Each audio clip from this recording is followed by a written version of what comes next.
L'irrégularité sur les réseaux sociaux, est-ce qu'il faut être régulier? Est-ce que ça paye? Est-ce que l'irrégularité a un coût? C'est ce dont on va parler aujourd'hui dans ce nouveau podcast. Et petit disclaimer, celui que j'enregistre pour la deuxième fois aujourd'hui parce que j'avais pas allumé mon micro et ça va être encore plus cool parce que peut-être ça va être plus direct. Et l'idée, c'est de te partager, comme tu l'as vu dans le titre, quel a été le coût de mon irrégularité sur les réseaux sociaux, mais aussi pourquoi j'ai été irrégulier et comment j'ai fait pour switcher, pour aller chercher de la régularité, de la constance, et que ça soit fluide, que ça soit facile, que ça ne soit pas une contrainte, mais que ça soit un kiff et un plaisir. C'est exactement ce qu'on va parler aujourd'hui. Donc, si c'est quelque chose qui te concerne, bienvenue dans l'épisode. Sinon, tu peux passer sur un suivant ou quand même nous écouter parce qu'il y a de fortes chances que ça te donne des idées. Pourquoi j'ai été régulier? J'ai trouvé 3 grosses raisons. Et le premier spoiler que je vais te faire, c'est ok, je t'ai toujours invité depuis que j'ai créé ce podcast à aller chercher cette régularité. Je t'ai toujours invité à poster régulièrement 3, 5, 7 fois par semaine, de donner un rendez-vous à ton audience, tout ce que je n'avais pas fait jusqu'à présent ou que je n'ai pas tenu jusqu'à présent sur les réseaux sociaux. Et pendant 3 ans. Et oui, spoiler, c'est le cas. Je suis moi-même tombé dans ce piège. Et j'en ai décelé 3 principales conséquences avant d'aller sur les solutions que j'ai trouvées et comment j'ai fait pour que ça redevienne un kiff pour moi et peut-être comment ça pourra redevenir un kiff pour toi. La première de ces 3 raisons, c'est quoi? C'est que je n'ai pas su gérer mon énergie. Et je parle pas forcément de mon énergie quotidienne parce que ça, je savais où était mon productivité dans le matin, où étaient mes gros moments de down, arriver, passer 13h, 13h30, 14h30, là je sens qu'il y a un gros pic et que j'ai besoin de me ressourcer, de rien faire, peut-être d'aller me mater un épisode devant Netflix comme une grosse loque avec ma nourriture dans le canapé, et que j'arrive à ravoir un pic de productivité en fin d'après-midi, un peu là, au moment où je te l'enregistre à 16h50, parce que comme tu le vois, c'était sur YouTube, je suis encore en tenue de sport parce que je sors de mon running. Là, j'ai ce pic-là, et il m'arrive aussi le soir d'avoir des moments créatifs, des moments où j'ai envie d'écrire, des moments où j'arrive à me vider la tête, écrire des podcasts, trouver des punchlines, écrire des posts. Et une fois que tu as trouvé ces moments-là, c'est très cool. Mais celle qui a pêché comme énergie, c'est mon énergie sur l'année. Ces cycles annuels que tu vis tous les 10 jours, tous les 15 jours, tous les mois ou tous les trimestres ou peut-être tous les semestres. Et c'est cette énergie-là qui a pêché. J'ai pas su m'écouter dans les temps et optimiser ceux où j'avais énormément d'énergie. Et j'ai pas su m'écouter dans les moments où j'en avais le moins. Et c'est là où j'en suis arrivé à m'en dégoûter. Le deuxième point, c'est quoi? C'est un point qu'on néglige peut-être beaucoup. C'est peut-être un point que toi-même tu négliges. C'est le manque de clarté. Et à la fois, je dirais, et le manque de clarté sur à qui je parle, à qui je m'adresse, et de l'afficher haut et clair et de ne pas bouger, mais aussi le manque de décision et d'affirmation dans mon propre business. Ce manque de leadership m'a coûté énormément d'argent, m'a coûté énormément de pertes de recettes, et m'a aussi fait perdre de l'argent parce que il y a des choses que j'ai laissées de côté, que j'aurais pas dû et qui me coûtent beaucoup plus cher aujourd'hui, mais ça fera l'office de plusieurs autres épisodes. Le troisième, c'est quoi? C'est la structure, la planification, l'organisation en somme. Comment est-ce que je m'organise dans chacune des étapes de mon business? Pas pour un global, pas l'idée de ok, je planifie tel jour, tel jour, tel jour.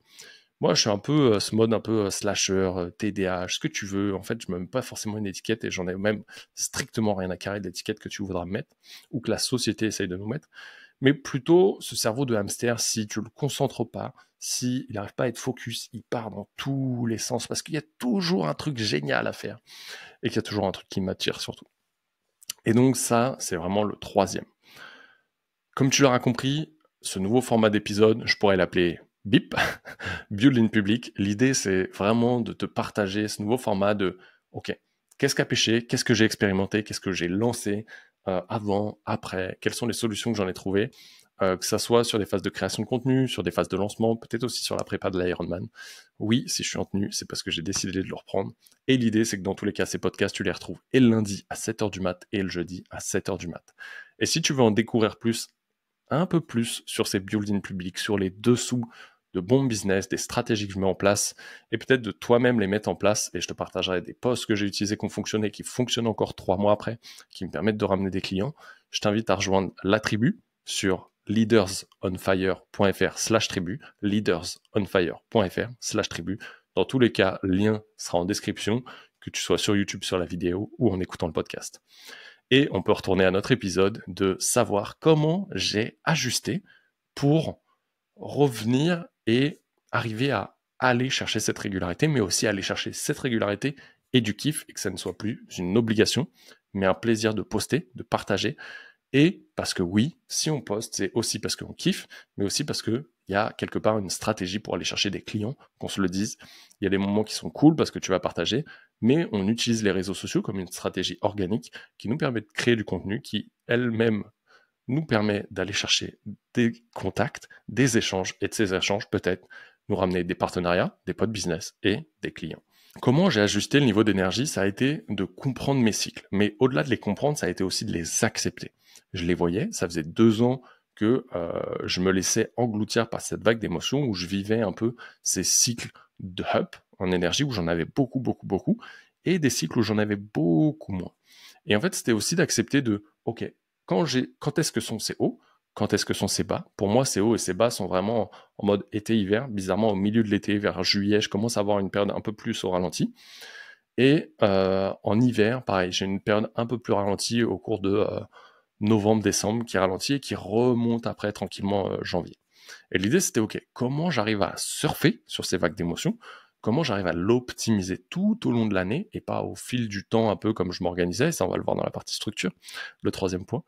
Et c'était, ok, quand j'ai ces pics d'émotion, quand j'ai ces pics d'énergie, où j'en ai à taquet, je prends de l'avance. Je vais créer, quitte à avoir une bibliothèque énorme de contenu que je peux planifier à l'avance et que je peux décaler si un jour j'ai une intuition que je me dis, ah non, ce jour-là, je veux parler de ça, c'est hyper important pour moi. Il n'y a rien qui m'empêche de le décaler. Ça me permet d'être flexible, mais d'avoir une certaine rigidité et tout en étant flexible. J'apporte un flex sur une planche de bois, sur une planche de wake, sur une planche de kite. On prendra l'image qu'on veut, mais c'est comme un bâton de bambou. Il est assez straight, mais au moment où tu le plies, au moment où tu viens fouetter, il arrive à s'assouplir. Et c'est exactement ça. Et donc, là justement, je l'ai pris là. C'est quand j'ai ces phases de up, je vais créer un maximum de contenu pour avoir de l'avance dans ces phases de down en énergie que je vais pouvoir consacrer à ma famille, à mes clients, ceux qui ont déjà signé, et pas dans la recherche de nouveaux clients. Et juste me concentrer sur le business, sur les stratégies et ma famille. La deuxième, c'est la partie clarté et prise de décision.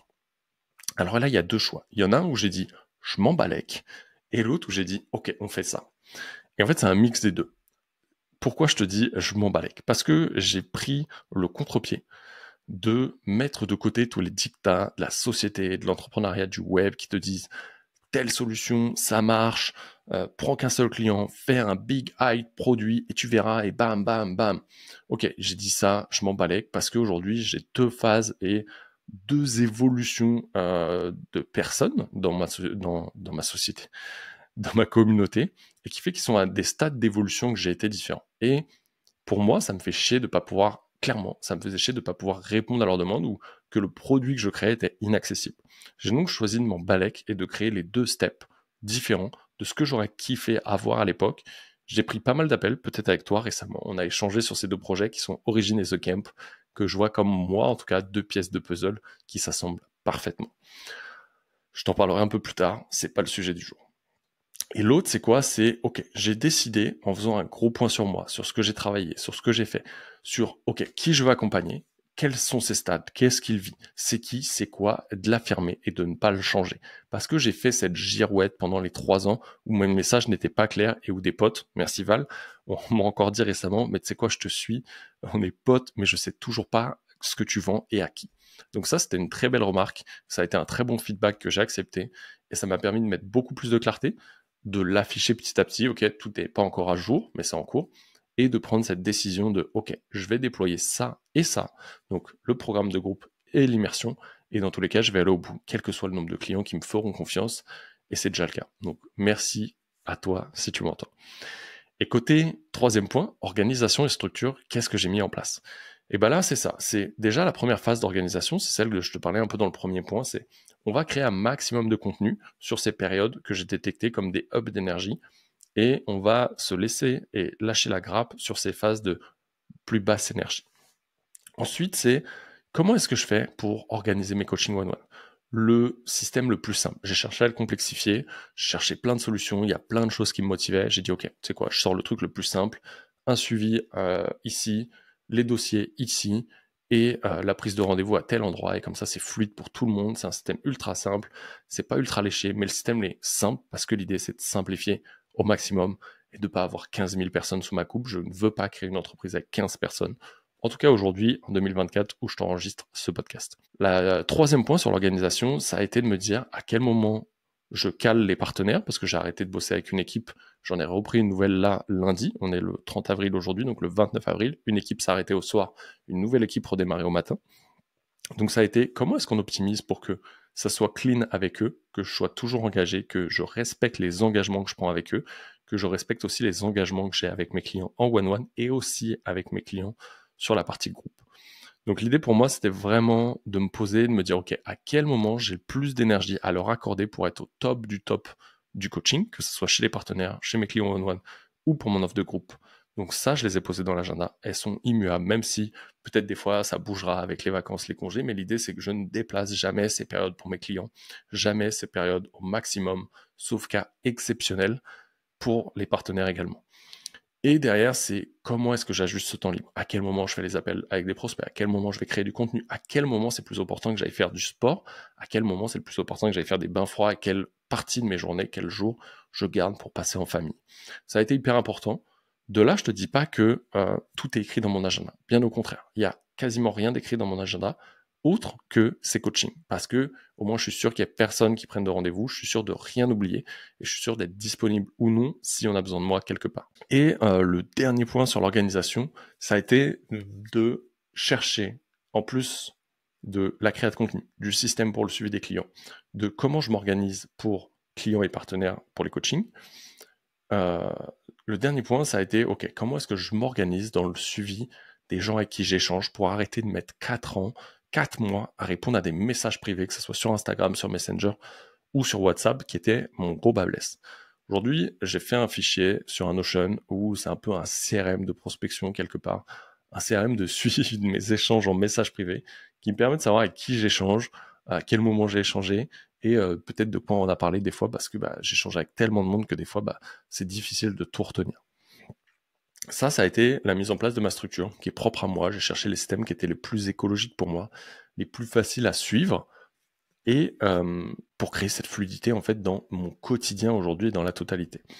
Je te parlais tout à l'heure de la création de contenu et comment j'ai retrouvé cette fluidité. Ça, je t'en parle jeudi matin, plus précisément de comment j'ai créé une machine à création de contenu illimitée. Je t'en parlerai, mais déjà le kiff, à partir du moment où tu as plus de clarté, où tu as compris tes cycles d'énergie, et à partir du moment où tu t'organises à minima pour dire, ok, à ces moments-là, j'ai de la créativité, je vais pouvoir déposer mes idées. À ces moments-là, je vais faire peut-être les tournages de mes podcasts ou les écritures de mes posts, les publier et les planifier. Tu verras que ça va être beaucoup plus facile parce que à partir du moment où tu as la clarté de à qui tu parles, quel message, et que tu as fait un minimum d'échanges avec eux, tu sais de quoi tu dois parler. Juste parle-en, fais-toi plaisir. Peut-être repense à qui tu étais il y a quelques années en arrière, quelques mois en arrière, si tu t'adresses à la même cible que tu as été. Juste fais-toi confiance et tu vas voir que créer du contenu, si ça te plaît, en fait c'est un kiff. Mais surtout si tu le reconnectes à c'est quoi la motivation intrinsèque, c'est quoi cette flamme intérieure, un peu comme la flamme des JO, cette flamme qui s'éteint jamais, qui fait que pourquoi tu t'es lancé, pourquoi tu veux accompagner ces gens-là, et tu vas voir que c'est beaucoup plus facile. Donc moi, je te retrouve jeudi pour cet épisode sur comment j'ai sauvé ma création de contenu, et en attendant, je te laisse mettre un like, des étoiles, un like, un commentaire sur YouTube et je te laisse mettre 5 étoiles sur Apple Podcast, Spotify et aussi de rédiger un avis sur Apple Podcast. N'hésite pas à m'envoyer un message sur Instagram ou Facebook, je serais ravi d'échanger avec toi et je te dis à jeudi 7h pour un prochain épisode. Ciao Viking!